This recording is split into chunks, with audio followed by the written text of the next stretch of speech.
The second algorithmic technique for graphs of bounded tree widths is dynamic programming. So the advantages of Courcell's theorem are that it's a very general technique and it can be applied to many problems, and also that it's quite easy to obtain FPT results. We just need to be able to formulate our problem in some logic language, and then we know immediately that it's FPT. But the drawback of Courcell's theorem is that the running time that we obtain depends quite nastily on the tree width t and the length L of the MSO sentence. Namely, so the dependence is non-elementary, which means that it can only be upper bounded by a tower of twos whose height is more than a constant, and at the top we have t plus L. If we want to get faster algorithms, we can do dynamic programming. And the idea is to extend the algorithms that we had for trees to graphs with bounded tree widths using our tree decompositions. In general, we can decompose the problem into the following three steps. The first is to compute a minimum width tree decomposition using Bootlander's algorithm. Then we take this tree decomposition and transform it into a standard form that makes it easier to describe our computations. And the third step is to do dynamic programming from the leaves of this tree decomposition to some chosen root, where we can then deduce the answer to the problem. The standard form of step 2 are the nice tree decompositions. A tree decomposition is nice if it has a root and only 4 kinds of nodes. So it can have leaf nodes. Those are leaves in the tree, and the bag size is exactly 1. It can have introduced nodes. An introduced node is a node with exactly 1 child, and its bag is the same as the bag of the child, plus 1 vertex. A forget node also has exactly 1 child, and its bag is the bag of the child minus 1 vertex. A join node has exactly 2 children, and its bag is exactly the same as both bags of the children. So all of these 3 nodes must have the same bag.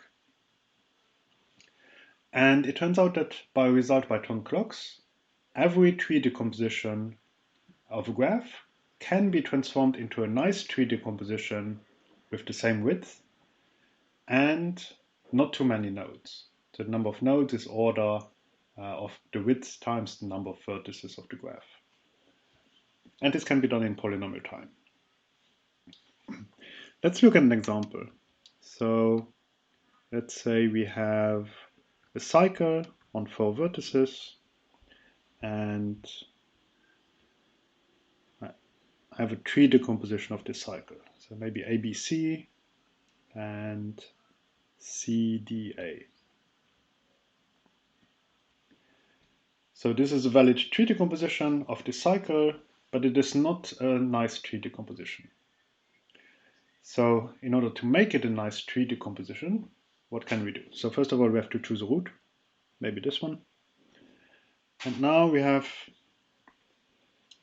our root node is neither, so it has 1 child, but it's not an introduced node and it's not a forget node. So we have to do something to it. And what I'm doing is I'm adding an intermediary node here with bag AC. And now, okay, now my root is an introduced node. So it has the same bag as the child plus the vertex B. It also turns out that this new node that I added here, is an introduced node. So it contains AC. So it contains the same bag as its child minus the vertex D. But now, well, this node with bag CDA, it's none of the 4 kinds of nodes that we are allowed to use. But so let's just make it an introduced node. And let's say we add dA and A here. So now A is a leaf node, this is an introduced node, and this is also an introduced node. So in this way we can transform any tree decomposition into a nice tree decomposition. Next we will see a dynamic programming algorithm for the satisfiability problem. So we are going to associate the primal graph with our CNF formula. And then we are going to compute a nice tree decomposition of the primal graph that has minimum widths and it's rooted at some node R. Let's introduce some notation first. So we have our nice tree decomposition with a root R, and let's look at some node T of this tree decomposition.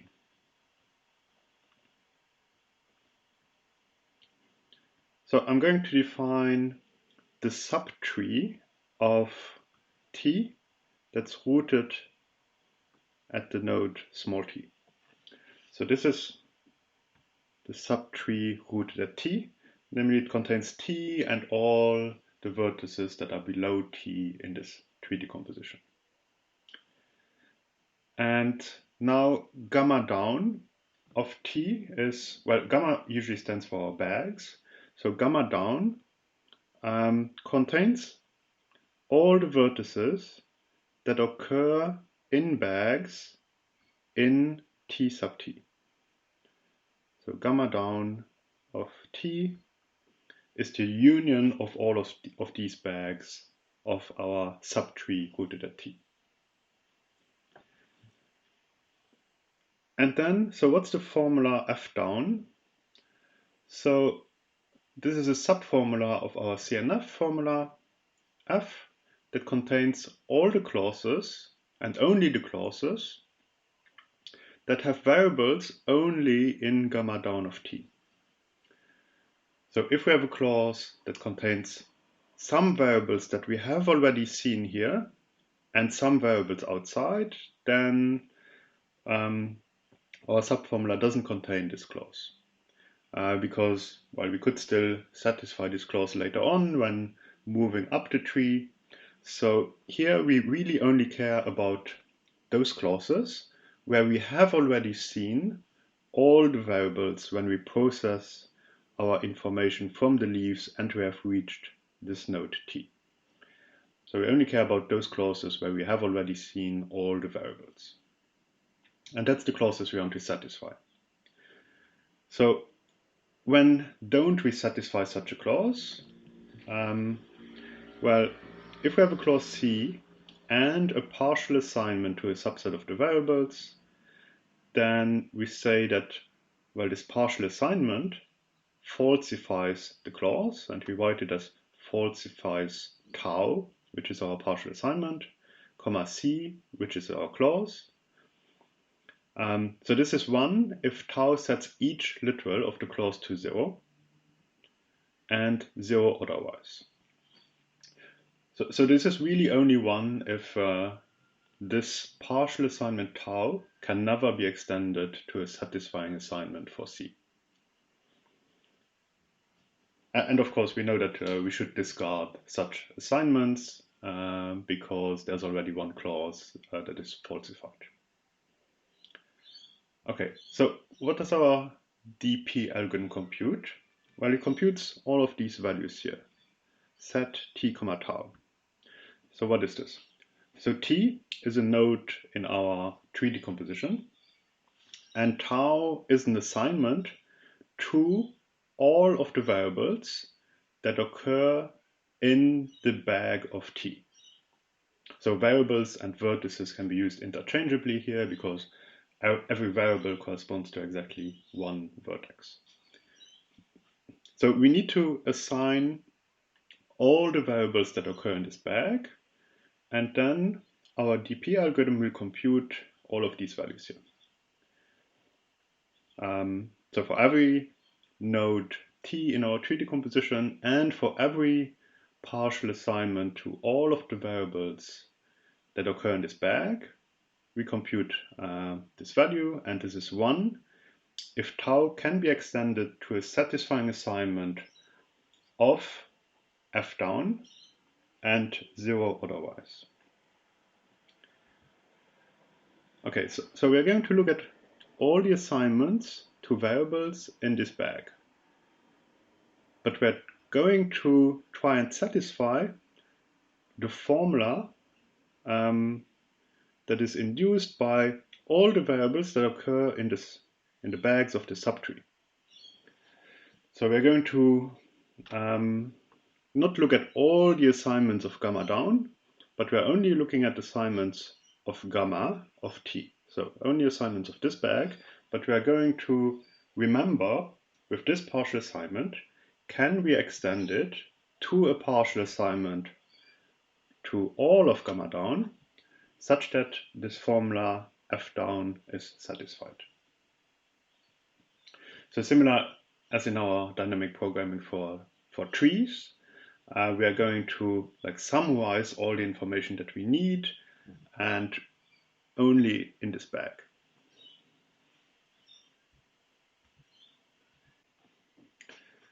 So we're going to compute all of these values here, and now we just need to decide what to do at leave nodes, at introduce nodes, at forget nodes, and at join nodes.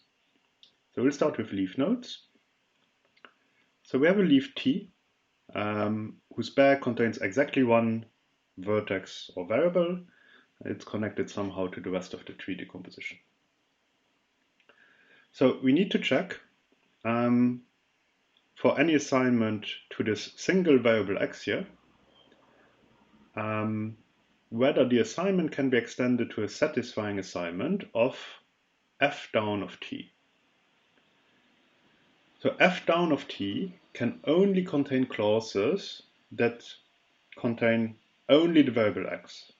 So there's only two clauses that we can consider, which is either the clause consisting only of the literal x and the clause consisting only of the literal not x. And of course, if we set tau of x to 0, then we falsify this clause. So if we set tau of x to 0 and our formula contains this clause, then we have to set this value to 0, otherwise to 1. And if tau of x equals 1, then of course we don't satisfy this clause, in which case we set it to 0, otherwise we set our value that we are computing to 1. So to summarize, our value here that we are computing will be 0 if there exists such a short clause on just one variable that is already falsified by this partial assignment to just one variable, and it's 1 otherwise. So this handles leave nodes. That's all we need to do. So let's talk about introduce nodes. So in an introduce node, what do we have? So we have a node t with a single child t prime. The bag is almost the same, except that t contains an additional vertex. Okay, so now we consider any partial assignment to the variables in the bag of t, and we need to decide whether f down or whether this partial assignment can be extended to a satisfying assignment of f down. And so we have already computed all these values for t prime, so we should rely on those. Okay, so what can happen now is that so there's some additional clauses that we need to consider. So namely, if there's a clause that contains x and it contains and its other variables are all in gamma down here, so somewhere in the subtree, then this is a new clause that we have to consider, because previously, since it contains x as a variable, it wasn't considered before because we have introduced this new variable x. So now we have to newly consider that clause. And so it could be the case that the partial assignment that we are looking at here falsifies the clause, well, in which case, of course, we set our value to 0. Otherwise, if it doesn't falsify the clause, then we just need to check whether, well, the partial assignment that we are looking at can be extended to satisfy all the other clauses as well. So consider those clauses that contain x, so those newly considered clauses that somehow contain x apart from the other ones.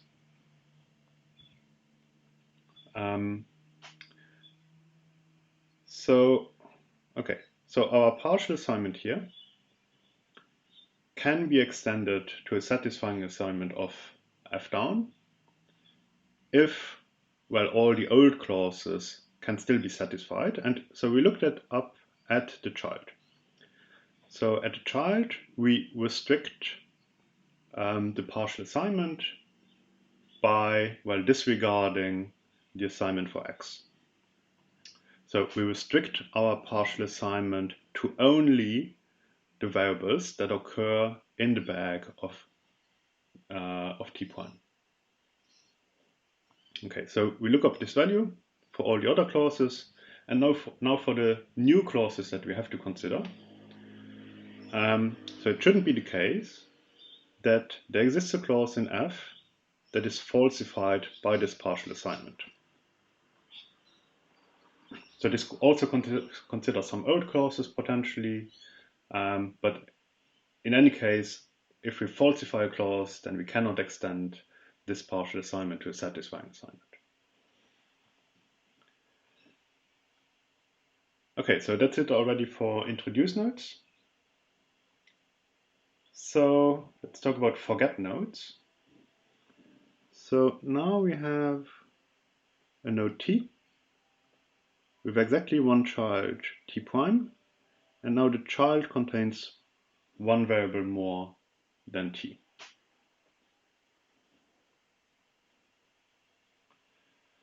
So basically we have a partial assignment here for the node t. So what we want to do is we want to know whether it's possible to extend this to a partial assignment to, well, basically all the clauses that occur below here.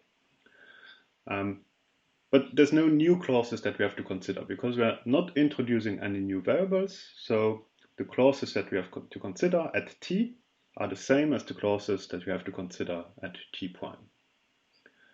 And now there's just two options for x. So we could set x either to 0 or to 1. And so partial assignment at t here can be extended to a satisfying partial assignment of f down. If and only if we can extend it by either setting x to 0 or by setting x to 1. So that's it. So the value here is basically the same as the value at t prime for the same assignment, plus where we additionally set x to 0, or, well, the same assignment where additionally we set x to 1. So the shortcut here says that this new assignment tau sub x equals a, where a is either 0 or 1, of any variable y is, well, just in case that we are looking at x, then it's a. And if we're not looking at x, if we're looking at any other variable, then it's the same as the previous assignment.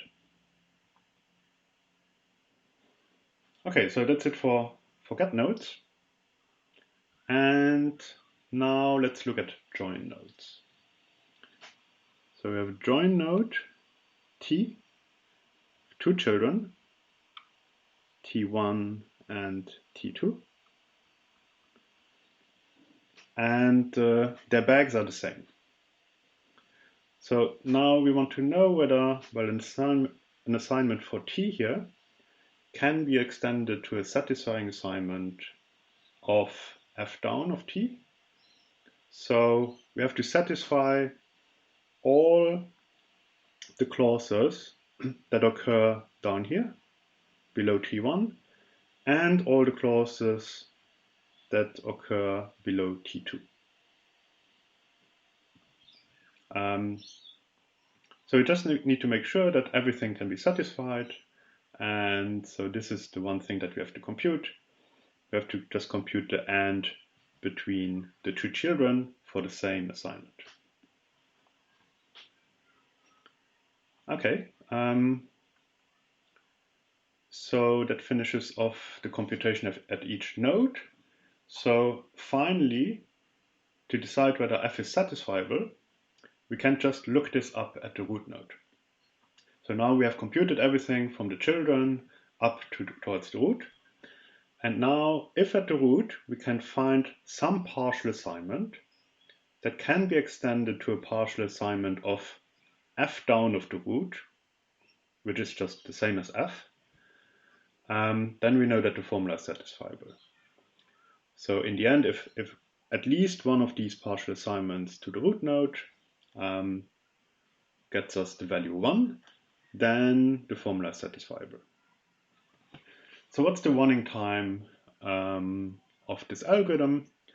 Well, we can see that at every node, the computation was really simple. So we just had to do some lookups and some Boolean operations. So the main thing that determines the running time is the size of these tables at each node of the search tree, of the tree decomposition. So our tree decomposition has, well, a number of vertices, a number of nodes that's order n times w. If we use Clox's algorithm, where w is the width of the tree decomposition, we denote it by k here. So this is number of nodes of our tree decomposition, but now at each node we compute a large number, a large information set. So what we compute is set t comma tau, and for every possible partial assignment to the bag at the node t. So and the bag size is at most k plus 1. So we know that the size of gamma t is at most k plus 1. And so we're looking at all partial assignments to the vertices in gamma t. So, and there's of course 2 to the power gamma t of those, because every variable can be set to 0 or 1. Okay, so in the end, so we get a running time that's proportional to O star of 2 to the power k. So the running time is in the end O star of 2 to the power k, where k is the primal tree width of f. So in this algorithm here, it can also be extended to actually compute more information, namely we could compute the number of satisfying assignments in a similar way.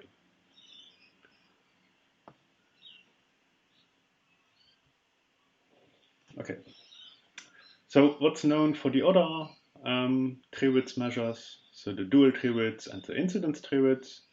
Well, for each of those, there's also an O star of 2 to the power k algorithm. So for the dual tree width, this works very similarly. For the instance tree width, there was previously an O star of 4 to the k algorithm, and this has been improved to 2 to the power k using fast subset convolution. So this is more advanced technique, but it also computes the number of satisfying assignments. So arguably, well, this result is the best one of the bunch, because we know that if the primal tree width or the dual tree width is at most k, then the incidence tree width is at most k plus 1. Okay, Next, let's look at the constraint satisfaction problem. So what is CSP? So the input is a set of variables, a domain, and a set of constraints. So the question is now, if there's an assignment from the variables to the domain that satisfies all the constraints. And what's a constraint? Well, a constraint is basically, we can think of it as a table. So the scope of the constraint is a set of variables, let's say x, y, z. And now, let's say we have a binary domain. So the domain might be just 0 and 1. And now basically we list all the tuples that are allowed. So maybe we are allowed to set all the variables to 0. Maybe if x is 0, then y can also be 1 and z can be 1. And if x equals to 1, then, well, the other two must be 0. So now we have 3 allowed combinations for this triple of variables. So it cannot be the case that, for example, x is 0, y is 1, and z is 0, because that's not an allowed tuple here. So this is our scope. So just the variables that the constraint constraints. And this is the constraint relation. So this is the constraint relation R. It's just a set of tuples that have the same arity as our scope. And now we say that an assignment from the variables to the domain satisfies a constraint if, well, when we restrict the assignment to exactly the scope of the constraint, then we can find this assignment inside this constraint relation.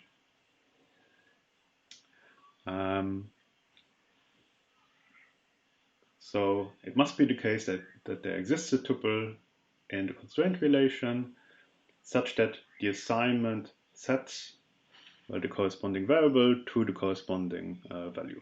So if this is the tuple that we want to find, then it must be the case that we set x to 0, y to 1, and z to 1.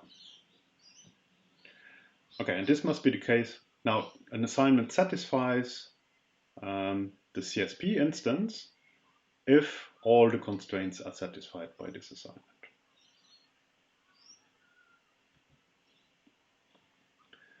Okay, now we can define the primal, dual, and incidence graphs similarly as for set. So we have variables that will be the vertices of our primal graph. And now two vertices are adjacent if they occur together in some constraint. For the dual graph, our constraints will be the vertices, etc. So it is known that CSP is fixed parameter tractable for parameter primal treewidths if the domain size is a constant. So if we have only a constant number of values that we can use for our assignment, then CSP is fixed parameter tractable for parameter primal treewidths. Very similarly as we have seen for satisfiability. But now, what if domains are unbounded? So that's the one additional case that we need to consider now. So what happens? It turns out that CSP in general is W1 hard for parameter primal treewidths. So if we don't have this restriction on the domain size, the problem is W1 hard. And we can see this by a reduction from clique. So clique is W1 complete. So we just reduce from clique to CSP. And if we're going to do this, we know that, well, our domain size needs to be large because, well, we know that for constant domain size. The CSP problem is FPT for parameter primary tree width. So if we are going to find such a reduction, like this one here, we know that the domain size must be large. Okay, so, and what we are going to do is we are basically going to have a domain for every variable that's large. So basically, we are going to have k variables. So we have our input g comma k for clique. So this is the first vertex of my clique. This is the second vertex of my clique. This is the third one, etc. And this is the kth variable of my clique, or the kth vertex of my clique. So, and of course, the first vertex of my clique can be any vertex of my graph. So I have this variable x1 here, and I want its domain to be the vertex set of G. So this corresponds with what we want, that we have a large domain size. So every variable here will have as domain the vertex set of G. So what constraints do we need? So we need a constraint that, well, when we look at x1 and x2, we have a constraint that, well, if there's no edge between x1 and x2, then we cannot set them simultaneously to those vertices.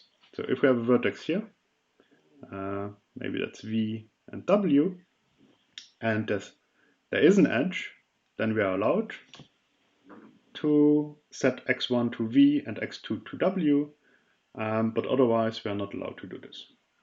So what do we have as a constraint? We have x1 and x2 in the scope. And here, basically, we list all the edges of our graph G.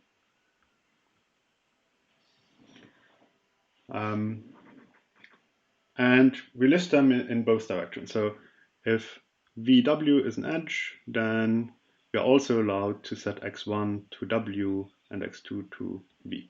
Right? So we basically list them in both directions.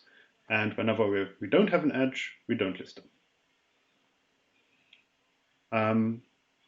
So we do this now for every pair of variables. And so in the end, if we find an assignment that satisfies all the constraints, this means that we have found a clique. Because, well, we're not going to add v comma v. So we are making sure that if our graph contains loops, then we get rid of them first. So that in the end, we really have k distinct vertices that do form a clique in our graph. And we can also verify that if we do have a clique of k vertices in our graph, then we can find an assignment that satisfies all these constraints. So this is the proof sketch. So if g comma k is an instance for clique, we take k variables and we add k choose 2 binary constraints. So for every pair of variables, we add a constraint. And this is just the constraints that limit the setting of these variables to be exactly endpoints of edges. And okay, so what's the primal tree width of the CSP instance? It contains just k.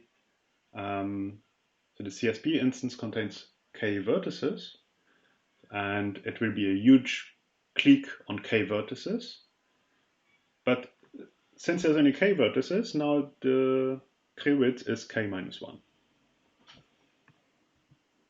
And that's exactly what we need, namely that the parameter of the resulting instance is upper bounded by a function of the parameter of the input instance. So we get a primal tree width that's k minus 1, so we are fine. Okay, and you can read much more about treewidths, tree decompositions, and Courcelles theorem in these book chapters. And these are the references.